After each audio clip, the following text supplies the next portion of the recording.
Salut tout le monde, aujourd'hui on se retrouve pour une nouvelle vidéo sur ma chaîne YouTube. Donc je suis trop contente de vous retrouver. Aujourd'hui on se retrouve sur mon bilan après 2 mois de Roaccutane. Et oui, je vous ai fait la partie 1 après 1 mois de Roaccutane. Je vous le mets en haut à droite dans le petit pour ceux qui ne l'auraient pas vu. Et là je vous fais mon deuxième bilan, très important puisque voilà, j'étais pas très contente. Donc pour vous expliquer en long, en large, en travers, j'ai passé mon rendez-vous du coup avec la dermatologue. Je lui ai expliqué à peu près tout ce qu'il y avait dans la vidéo parce que j'avais besoin de déballer ce qui s'était passé pendant le premier mois qui était vraiment chaotique parce que franchement ça a été très compliqué le premier mois. On a discuté et elle m'a dit qu'on continuait à 25 mg parce que voilà, j'avais énormément d'effets secondaires. Aussi parce qu'elle voyait que j'étais énormément rouge au niveau du visage, au niveau de l'acné. Donc elle m'a dit on continue à 25 mg.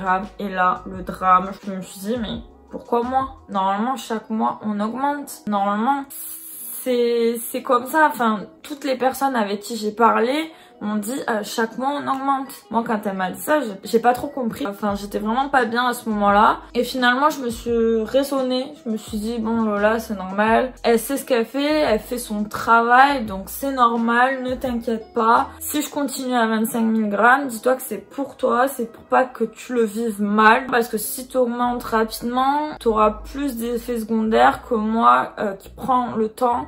J'aurai des effets secondaires mais déjà beaucoup plus étalés dans le temps. Et puis surtout, plus vous prenez longtemps les 25 mg, plus votre corps s'adapte à Roaccutane. Donc c'est pour ça, la prochaine fois quand elle va m'augmenter à 30 mg, j'aurai beaucoup moins d'effets secondaires que ceux qui augmentent très rapidement. Et du coup, qui peuvent très mal le vivre pendant 6 mois, alors que moi, je vais peut-être durer 9 mois.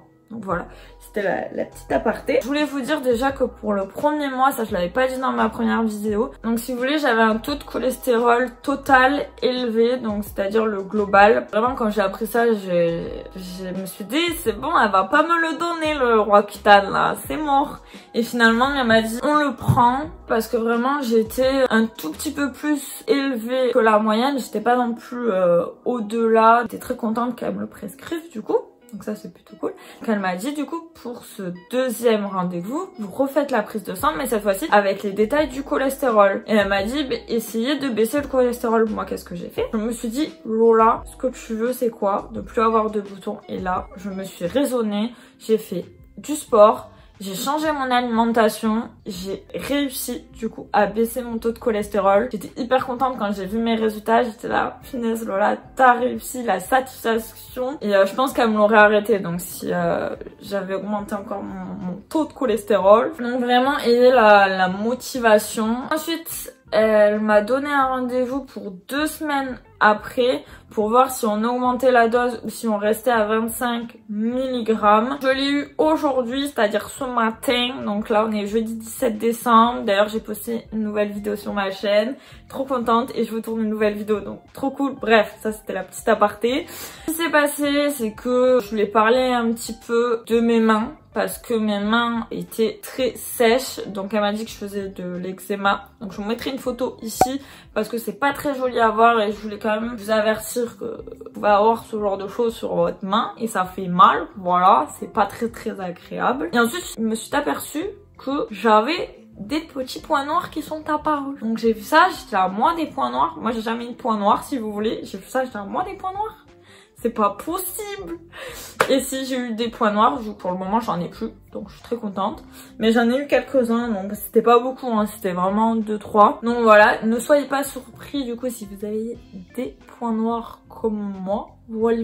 On en a discuté un petit peu. Elle a regardé du coup mon test de grossesse, bien sûr il était négatif, donc c'est bon, on peut continuer avec Roaccutane. Là à ce moment-là, elle m'a dit si je restais à 25 ou si j'augmentais à 30 mg.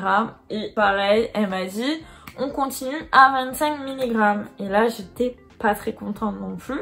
Du coup, je lui ai posé la question, je lui ai dit mais pourquoi je continue à 25 mg, pourquoi on n'augmente pas? Et elle m'a dit justement ce que je vous ai dit juste avant, c'est que vraiment c'est pour que ce soit étalé dans le temps. Vaut mieux que je fasse 9 mois tranquille que 6 mois calvaire. voilà. Déjà assez contente de sa réponse parce qu'elle m'a rassurée, donc ça c'est plutôt sympa. Et ensuite, elle m'a prescrit des crèmes pour les mains pour protéger mes mains des savons et des gels hydroalcooliques, donc ça c'est plutôt cool pour éviter que ça agresse ma peau. Ensuite, une crème pour hydrater parce qu'il faut une crème spéciale pour hydrater. Donc ça je vous en parlerai du coup soit dans ma vidéo sur mon 3e mois de Roaccutane, les crèmes que j'utilise, ou dans une vidéo spéciale dédiée à ça, je sais pas encore, je verrai par la suite. C'est à peu près tout pour ce 2e rendez-vous. Et ensuite, on m'a posé une question un petit peu sur mon évolution de mon acné. Comment j'ai vu l'évolution? Est-ce que ça s'est amélioré ou pas? Et j'ai trouvé la question hyper intéressante. Du coup, je me suis dit que j'allais l'incorporer dans mon bilan après 2 mois de Roaccutane. Ce que j'ai remarqué le 1er mois, c'est que mes boutons sont sortis comme ça. Pélope. Je me suis dit ça ne va pas aller, ça m'a fait très mal d'ailleurs, mais ne vous inquiétez pas, c'est normal parce que là maintenant je suis à mon 2e mois et vous voyez j'ai uniquement des traces, je n'ai pas une fond de teint, j'ai quelques boutons mais ça je pense c'est des boutons du stress qui sont sortis. Voilà, donc vraiment ne vous inquiétez pas si les premiers mois vos boutons sortent. C'est normal, il faut que vos boutons sortent. Justement, c'est très bon signe si vos boutons sortent. Et ensuite, vous allez avoir uniquement des traces comme moi. Donc ça, c'est plutôt cool. Je suis hyper contente de l'évolution. Ça s'est vu hyper rapidement. D'ailleurs, j'ai vu une amie il y a pas longtemps et elle m'a dit vraiment on voit grave la différence comparé à avant. Et là, j'étais hyper contente quand elle m'a dit ça. J'étais là waouh, finesse, on le remarque. Donc c'est plutôt cool. Donc voilà, la vidéo est terminée. J'espère que ça vous aura plu. En tout cas, moi j'étais hyper contente de vous tourner mon bilan après 2 mois de Roaccutane. N'oubliez pas du coup de vous abonner à cette chaîne parce que mon bilan après 3 mois de Roaccutane arrive du coup très prochainement, puisque je vais vous faire des vidéos vraiment chaque mois. C'est vraiment quotidien pour vous updater de ma vie avec ce traitement, si ça va bien, si ça va pas bien, comment ça se passe, quel effet secondaire j'ai. Voilà, je vous dis tout dans cette petite vidéo. N'hésitez pas du coup à me mettre plein de commentaires si vous allez prendre Roaccutane ou si vous avez Roaccutane, quels effets secondaires vous avez eu, etc. Comme ça, on peut échanger entre nous. On échange entre Team Roaccutane, ça peut être assez cool, je trouve. Voilà. En tout cas, moi, je vais vous laisser. Je vous dis à très vite pour une prochaine vidéo. Je vous fais plein de gros bisous. Bye.